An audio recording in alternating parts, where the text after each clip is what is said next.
Hi everyone, welcome to Global Shorthand Academy. இந்த வீடியோவில் நம்ம எதை பற்றி பார்க்க போகிறோம்னா Tamil Nadu public service commission TNPSC வெளியிட்டிருந்த இங்கிலீஷ் ரிப்போர்ட்டர் தமிழ் ரிப்போர்ட்டர் சரியா இந்த ஜாபோட நோட்டிஃபிகேஷன் தான் நம்ம வந்து பார்க்க போகிறோம். அது மட்டும் இல்லாமல் ஷார்ட் ஹேண்டில் வந்து பார்த்தீங்க அப்படின்னா தமிழ் ஷார்ட் ஹேண்ட்லேயும் சரி இங்கிலீஷ் ஷார்ட் ஹேண்ட்லேயும் சரி நமக்கு வந்து ஹை ஸ்பீடுன்னு சொல்லிட்டு ஒரு லெவல் இருக்குது. தமிழில் வந்து 120 words per minute, 150 words per minute, 180 words per minute இருக்குது. சீனியர் லெவல்னால் 90 வேர்ட்ஸ் per minute, ஜூனியர் லெவல்னால் 70 வேர்ட்ஸ் per minute. இது உங்களுக்கு வந்து தெரியும். ஹை ஸ்பீட் பொறுத்த வரைக்கும் 120, 150, 180 வந்து இருக்குது. அதே மாதிரி English short handle junior senior 80, 120 இருக்குது. ஹை ஸ்பீட் வந்து பார்த்தீங்கன்னா 150, 180, 200. இந்த ஹை ஸ்பீடு ப்ராக்டிஸ் பண்ணுறதால ஹை ஸ்பீட் சர்டிஃபிகேட் நம்ம வந்து வச்சுருக்கிறதால நம்மளுக்கு என்னென்ன பெனிஃபிட்ஸ் இருக்குது அதையும் நம்ம வந்து பார்க்க போகிறோம். First of all high speed வந்து பார்த்தீங்கன்னா தமிழ் ஷார்ட் ஹேண்ட் பொறுத்த வரைக்கும் தமிழ்நாடு பொறுத்த வரைக்கும் 120 வேர்ட்ஸ் per minute இதை வந்து முடிச்சிருந்தாலே போதும் சரியா. அதே மாதிரி இங்கிலீஷ் ஷார்ட் ஹேண்ட் பொறுத்த வரைக்கும் நம்ம 180 வேர்ட்ஸ் per minute வரைக்கும் முடிச்சிருக்கணும். இப்போ ஹை ஸ்பீட் பண்ணுறதால என்ன பெனிஃபிட் அப்படின்னா நீங்களே ஃபீல் பண்ணியிருப்பீங்க. இப்போ நீங்கள் சீனியர் ப்ராக்டிஸ் பண்ணிகிட்டு இருக்கப்ப தமிழாக இருந்தாலும் சரி இங்கிலீஷில் இருந்தாலும் சரி சீனியர் ப்ராக்டிஸ் பண்ணிகிட்டு இருக்கப்ப உங்களுக்கு ஜூனியர் வந்து அந்த ஸ்பீட் எழுதுறது கொஞ்சம் கன்வீனியண்ட்டாக இருக்கும், ஈஸியாக இருக்கும் கரெக்டாக சீனியர் ப்ராக்டிஸ் பண்ணிகிட்டு இருக்கவங்களுக்கு. இப்போ சீனியரை விட அடுத்த லெவல் நம்ம வந்து ப்ராக்டிஸ் பண்ணோம் அப்படின்னா ஹை ஸ்பீட் நம்ம வந்து ப்ராக்டிஸ் பண்ணோம்னா சீனியர் லெவல் வந்து நம்மளுக்கு வந்து கம்ஃபர்டபுளாக இருக்கும். அந்த ஒரு ரீசனுக்காக தான் வந்து என்ன பண்ணுவாங்கன்னா நிறைய பேர் வந்து ஹை ஸ்பீட் வந்து ப்ராக்டிஸ் பண்ணுவாங்க. ஏன் அப்படி பண்ணுறாங்க, அப்படி ஹை ஸ்பீட் ப்ராக்டிஸ் பண்ணுறாங்கன்னா சென்ட்ரல் கவர்மெண்ட்லேயும் சரி மெட்ராஸ் ஹைகோர்ட் அந்த மாதிரி சில மெட்ராஸ் ஹைகோர்ட் இருக்குது பார்த்தீங்களா, அதில் சில சில நோட்டிஃபிகேஷன்ஸ்லாம் வந்து வரும். அவங்க வந்து பார்த்தீங்கன்னா தனியாக ஸ்கில் டெஸ்ட் வந்து வைப்பாங்க. வெறுமனே சர்டிஃபிகேட் மட்டும் இல்லாமல் தனியாக ஸ்கில் டெஸ்ட் வந்து வைப்பாங்க. 120 words per minute, 100 words per minute அப்படின்னு வந்து வைப்பாங்க. அப்போ வந்து நம்ம ப்ராக்டிஸ்லேயே இருந்தால் தான் ஹை ஸ்பீட் நம்ம வந்து ப்ராக்டிஸ் பண்ணிகிட்டு இருக்கப்ப இதெல்லாம் வந்து ஈஸியாக தெரியும் சரியா. அந்த ஒரு ரீசனுக்காக தான் ஹை ஸ்பீட் வந்து ப்ராக்டிஸ் பண்ணுவாங்க. தமிழ்நாடு பொறுத்த வரைக்கும் தமிழில் 120 வேர்ட்ஸ் per minute இருந்தால் போதும். இங்கிலீஷில் பொறுத்த வரைக்கும் 180 வேர்ட்ஸ் per minute வந்து கேட்குறாங்க சரியா. அது என்னென்ன டீட்டெயில்ஸ் சொல்லிட்டு நம்ம வந்து ஃபுல்லாக பார்க்கலாம். இந்த நோட்டிஃபிகேஷன் பொறுத்த வரைக்கும் 2022 13 செப்டம்பர் அப்போ வந்து வெளியே வந்துச்சு. ஆக்சுவலாக இந்த நோட்டிஃபிகேஷன் வந்து 2016லேருந்தே வரும்னு சொல்லிட்டு நிறைய பேர் வந்து வெயிட் பண்ணிட்டு இருந்தாங்க. ஏன் அப்படின்னா ஒரு ஆனுவல் பிளானர்லேயும் இந்த மாதிரி இந்த English reporter Tamil reporter job கொண்ட நோட்டிஃபிகேஷன் வரப்போகுதுன்னு சொல்லிட்டு ஒரு ஆனுவல் பிளானர்லேயும் இருக்கும் வரும்னு சொல்லிட்டு வெயிட் பண்ணிட்டு இருந்தாங்க. ஃபைனலாக வந்து 2022 வந்து வந்துருச்சு. இதுக்கு அடுத்த நோட்டிஃபிகேஷன் எப்போ வரும்னு நம்மளுக்கு வந்து தெரியாது. ஸோ ஒரு டைம் பீரியட் வந்து இருக்கும். அதுக்குள்ளே வந்து நீங்கள் போத் இயர் முடிச்சிருந்தீங்க அப்படின்னா ஹை ஸ்பீடு முடிக்க ட்ரை பண்ணுங்கள். இது ஒரு நல்ல ஜாப் ஆக்சுவலாக. எங்கே இந்த ஜாப் அப்படின்னா தமிழ்நாடு லெஜிஸ்லேட்டிவ் அசம்பிளியில் தான் வந்து செக்ரட்டரியேட்டில் தான் நம்மளுக்கு வந்து இந்த ஜாபே வந்து இருக்கும் சரியா. நோட்டிஃபிகேஷன் 13/9 வந்துச்சு. எது வரைக்கும் நம்ம வந்து அப்ளை பண்ணலாம் அப்படின்னா ஆன்லைன் மோடு தான் சரியா. இந்த ஜாப் வந்து பார்த்திங்கன்னா ஆன்லைன் மோடு தான். எது வரைக்கும் அப்படின்னா 12/10 அடுத்த மாதம் 12ஆம் தேதி வரைக்கும் வந்து இருக்குது. இந்த ஜாப் வந்து உங்களுக்கு CBT இது வந்து தெரியும், கம்ப்யூட்டர் பேஸ்டு டெஸ்ட்டில் தான் வந்து நடக்க போகுது. இதனுடைய ஃபுல் டீட்டெயில் நம்ம வந்து பார்க்கலாம் சரியா. ஃபஸ்ட்டு இது உங்களுக்கு தெரிஞ்சிருக்கும், TNPSCயில் நம்ம அப்ளை பண்ண போகிறோன்னா OTR ஒன் டைம் ரெஜிஸ்ட்ரேஷன் வந்து பண்ணியிருக்கணும். இது மோஸ்ட்லி பண்ணியிருப்பீங்க, பண்ணாதவங்க இது பண்ணிடுங்க. அப்போ தான் இந்த ஜாப்க்கு வந்து அப்ளை பண்ண முடியும். ஸோ வேக்கன்சிஸ் பொறுத்த வரைக்கும் எவ்வளோ இருக்குன்னு நம்ம வந்து பார்க்கலாம். இங்கிலீஷ் ரிப்போர்ட்டருக்கு 6 வேக்கன்சி இருக்குது. தமிழ் ரிப்போர்ட்டருக்கு வந்து பார்த்திங்கன்னா 3 வேக்கன்சி இருக்குது. பே ஸ்கேல் பாருங்கள், லெவல் 22ன்றது ஒரு பெரிய ஸ்கேலு. பேசிக்காக வந்து பார்த்திங்கன்னா 56,100 ரூபா சரியா. இது இல்லாமல் அலவன்சஸ் வந்து இருக்கும். ஒரு பெரிய பே ஸ்கேல் தான், குரூப் 1 லெவல் பே ஸ்கேல் தான் இது வந்து ஓகேவா. அதனுடைய டிஸ்ட்ரிபியூஷன் ஆஃப் வேக்கன்சிஸ் வந்து கொடுத்துருக்காங்க. இதை நீங்கள் ஒரு வாட்டி கோ த்ரூ பண்ணிக்கோங்க. இங்கிலீஷ் ஷார்ட் ஹேண்ட் பொறுத்த வரைக்கும் 6 வேக்கன்சி வந்து கொடுத்துருக்காங்க. தமிழ் ரிப்போர்ட்டர் இங்கிலீஷ் ரிப்போர்ட்டர் பொறுத்த வரைக்கும் 6 வேக்கன்சி, தமிழ் ரிப்போர்ட்டர் பொறுத்த வரைக்கும் 3 வேக்கன்சி வந்து கொடுத்துருக்காங்க சரியா. இது கம்மியாக தான் வரும். ஆனால் இதுக்கு போட்டியாக வந்து பார்த்திங்கன்னா இதுக்கு அப்ளிகன்ஸ் வந்து பார்த்திங்கன்னா கம்மியாக தான் வந்திருப்பாங்க. கேண்டிடேட்ஸும் இதுக்கு வந்து கம்மியாக தான் இருப்பாங்க சரியா. ஸோ டேட்ஸ் வந்து கொடுத்துருக்காங்க. 13ஆம் தேதி நோட்டிஃபிகேஷன் விட்டுருந்தாங்க. 12ஆம் தேதி வரைக்கும் அப்ளை பண்ணலாம். உங்களுக்கு வந்து அப்ளிகேஷன் கரெக்ஷன் விண்டோன்னு சொல்லிட்டு 3 நாள் கொடுத்துருக்காங்க. 17, 18, 19 இந்த 3 நாள் வந்து கொடுத்துருக்காங்க. அப்ளை பண்ணுறப்ப எதனா மிஸ்டேக் பண்ணியிருந்தீங்க அப்படின்னா இந்த 3 நாளில் வந்து நீங்கள் வந்து சரி பண்ணிடலாம். எக்ஸாம் வந்து பார்த்திங்கன்னா 2 பேப்பர் வந்து சொல்லியிருக்காங்க. ஒன்று வந்து சப்ஜெக்ட் பேப்பர், நீங்கள் இங்கிலீஷ் ரிப்போர்ட்டராக இருந்தாலும் சரி தமிழ் ரிப்போர்ட்டராக இருந்தாலும் சரி சரியா. எக்ஸாம் வந்து பார்த்தீங்கன்னா 9:30 to 11 1.5 மணி நேரம் எக்ஸாம் 21ஆம் தேதி. அதுக்கு மதியானமே வந்து பார்த்தீங்கன்னா part A part B. Part ஏல வந்து தமிழ் எலிஜிபிலிட்டி டெஸ்ட்னு ஒன்று வச்சுருக்காங்க. ஜெனரல் ஸ்டடீஸ் இது எவ்வளோ மார்க்குன்னா ஐ திங்க் குரூப் 2 மாதிரி தான் இருக்கும்னு நினைக்கிறேன் கொஷின் பேப்பர் ஸ்டாண்டர்ட் வந்து. சரியா, இது வந்து அன்றைக்கி ஆஃப்டர்நூனே வந்து வச்சுருக்காங்க. 21ஆம் தேதியே உங்களுக்கு மொத்தமாக வந்து முடிஞ்சிருது. இதுக்கு குவாலிஃபிகேஷன் என்னன்னு பார்த்தீங்கன்னா, ஃபஸ்ட்டு ஏஜ் லிமிட் வந்து பார்க்கலாம். எஸ்சி எஸ்டி அவங்களுக்குலாம் வந்து ஏஜ் லிமிட்டே கிடையாது. எவ்வளோ வயசு இருந்தாலும் நீங்கள் என்ன பண்ணலாம்னா அப்ளை பண்ணலாம். மற்ற கேட்டகிரியில் இருந்தீங்க அப்படின்னா உங்களுக்கு வந்து 32 வரைக்கும் தான் ஏஜ் 32 வரைக்கும் தான் உங்களுக்கு வந்து இருக்குது ஏஜ். சரியா, அதே மாதிரி ஏஜ் கன்செஷன் வந்து கொடுத்துருக்காங்க. ஸோ இதெல்லாம் நீங்கள் வந்து கோத்ரூ பண்ணிக்கலாம். எஜுகேஷனல் குவாலிஃபிகேஷன் வரைக்கும் இங்கிலீஷ் ரிப்போர்ட்டருக்கு என்னென்னா பேச்சுலர் டிகிரி நீங்கள் வந்து முடிச்சிருக்கணும். ஒரு பேச்சுலர் டிகிரி. சரியா, என்ன பேச்சுலர் டிகிரினாலும் முடிச்சிருக்கலாம். நெக்ஸ்ட்டு ஷார்ட் ஹேண்ட் வந்து பார்த்தீங்கன்னா 180 words per minute high speed test வந்து என்ன பண்ணியிருக்குன்னா கிளியர் பண்ணியிருக்கணும். இதை வந்து டோட் வந்து கண்டக்ட் பண்ணுவாங்க. ஸோ அதை நீங்கள் வந்து கிளியர் பண்ணியிருக்கணும். சரியா, இது வந்து 120 சீனியர், 150 ஃபஸ்ட்டு ஹை ஸ்பீடு, 180ன்றது செகண்ட் லெவல் ஹை ஸ்பீடு. இதுக்கு அடுத்தும் ஒரு 200 words per minute high speed வந்து இருக்குது. அதை முடித்தவங்க பார்த்தீங்கன்னா ரொம்ப கம்மியான பேர் தான் முடிச்சிருக்காங்க. நம்மளுக்கு தெரிஞ்சது ராஜகோபாலன் சார் வந்து முடிச்சிருக்காரு. ஓகேவா, நெக்ஸ்ட்டு டைப் ரைட்டிங்கில் சீனியர் கிரேட் வந்து முடிச்சிருக்கணும் அப்படின்னு வந்து சொல்லியிருக்காங்க. டைப் ரைட்டிங்கில் இங்கிலீஷ் ரிப்போர்ட்டர்னால் இங்கிலீஷில் சீனியர் கிரேட் வந்து முடிச்சிருக்கணும்னு சொல்லியிருக்காங்க. இப்போ நெக்ஸ்ட்டு தமிழ் ரிப்போர்ட்டர் வந்து பார்த்தீங்க அப்படின்னா இதுக்கும் பேச்சுலர் டிகிரி வந்து வேணும். அதே மாதிரி ஷார்ட் ஹேண்ட் பொறுத்த வரைக்கும் 120 வேர்ட்ஸ் பர் மினிட் இருந்தாலே உங்களுக்கு வந்து போதுமானது தான். இது வந்து அவ்வளோ கஷ்டமாலாம் வந்து இருக்காது. இந்த 120 வேர்ட்ஸ் பர் மினிட்ன்றது அவ்வளோ கஷ்டமாலாம் இருக்காது. இதை வந்து சீனியர் யாரெல்லாம் நல்லா ப்ராக்டிஸ் பண்ணியிருக்கீங்களோ அவங்க வந்து நல்லா இதை வந்து ஈஸியாக வந்து கிளியர் பண்ணலாம். சரியா, தமிழ் ரிப்போர்ட்டருக்கு வந்து உங்களுக்கு கேண்டிடேட்ஸ் வந்து அதிகமாக இருப்பாங்க. இங்கிலீஷ் வந்து கம்மியாக இருப்பாங்க கம்பேர் பண்ணுறப்ப. அதே மாதிரி டைப் ரைட்டிங்கும் முடிச்சிருக்கணும்.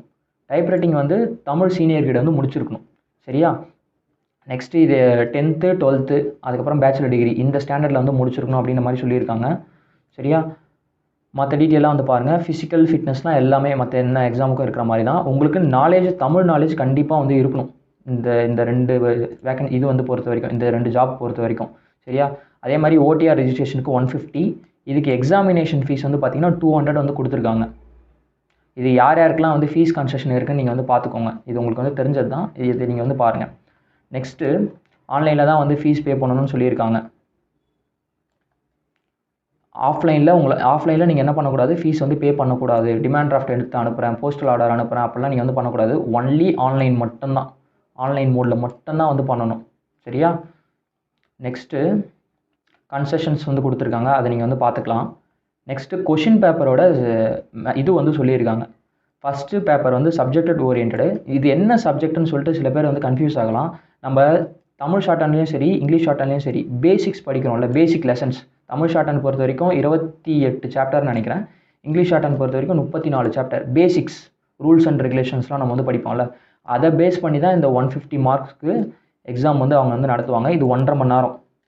சரியா, தென் செகண்ட் பேப்பர் பொறுத்த வரைக்கும் தமிழ் எலிஜிபிலிட்டி டெஸ்ட்டு. இது வந்து டிஎன்பிஎஸ்சியில் குரூப் எக்ஸாமுக்கு இருக்கிற மாதிரி அதே தான். ஜென்ரல் ஸ்டடீஸும் அதே மாதிரி தான். இதுக்கு 3 மணி நேரம். இதுக்கு வந்து 150 மார்க்ஸ் அலாட்டட். அது இல்லாமல் இது இன்டர்வியூவும் வந்து இருக்கும். இன்டர்வியூக்கு 40 மார்க்ஸ். ஸோ டோட்டலாக 340 மார்க்ஸ் எக்ஸாம் வந்து நடக்கும். அதில் 102 எடுத்திங்கன்னா நீங்கள் வந்து எலிஜிபிள். எஸ்சி எஸ்டி பிசி மற்றவங்களாம் வந்து பார்த்தீங்கன்னா 136. 102 எடுத்தாலே நீங்கள் வந்து வேலைக்கு போவீங்களான்னா கிடையாது. எவ்வளோ வேகன்சிஸ் இருக்குன்னு பார்த்துட்டு எவ்வளோ கேண்டிடேட்ஸ் வந்து எலிஜிபிளாக இருக்காங்கன்னு பார்த்துட்டு அதை பேஸ் பண்ணி தான் உங்களுக்கு வந்து ஜாப் வந்து கொடுப்பாங்க. சரியா, இன்டர்வியூ வந்து இருக்கும். நெக்ஸ்ட்டு இது வந்து கம்ப்யூட்டர் பேஸ்டு டெஸ்ட்டு தான் எல்லாமே. சரியா, அதை தான் வந்து சொல்லியிருக்காங்க. எக்ஸாமினேஷன் சென்டர்லாம் உங்களுக்கு வந்து சொல்லுவாங்க. எக்ஸாமினேஷன் சென்டர் இங்கே பாருங்கள், சென்னை மட்டும்தான். நீங்கள் தமிழ்நாட்டில் எங்கே இருந்தாலும் சென்னைக்கு மட்டும்தான் வந்து அலௌடு. சரியா, ஃபஸ்ட்டு என்ன சொல்லியிருக்காங்க, கம்ப்யூட்டர் பேஸ்டு டெஸ்ட் வந்து இருக்கும். அதுக்கப்புறமா ஓரல் டெஸ்ட் வந்து இருக்கும். இவ்வளோ தான். ஸ்கில் டெஸ்ட் வந்து கிடையாது. உங்களுக்கு சர்டிஃபிகேட் இருந்துச்சுனாலே போதுமானது தான். சரியா, ஃபஸ்ட்டு கம்ப்யூட்டர் பேஸ்டு டெஸ்ட்டு, அதுக்கப்புறமா ஓரல் டெஸ்ட். நீங்கள் வந்து ஷேட் பண்ணுற மாதிரிலாம் இருக்காது. கம்ப்யூட்டர்லேயே நீங்கள் வந்து மார்க் பண்ணுற மாதிரி தான் இருக்கும். சரியா, எம்ப்ளாய்மெண்ட் டீட்டெயில்ஸ் மற்ற டீட்டெயில்ஸ்லாம் நீங்கள் வந்து பாருங்கள். நான் முக்கியமான டீட்டெயில்ஸ் மட்டும் சொல்கிறேன். இதுக்கு பிஎஸ்டிஎம்மும் இருக்குது அப்படின்ற மாதிரி சொல்லியிருக்காங்க. பிஎஸ்டிஎம்மும் இருக்குது. மற்ற டீட்டெயிலாக நீங்கள் வந்து பார்க்கலாம்.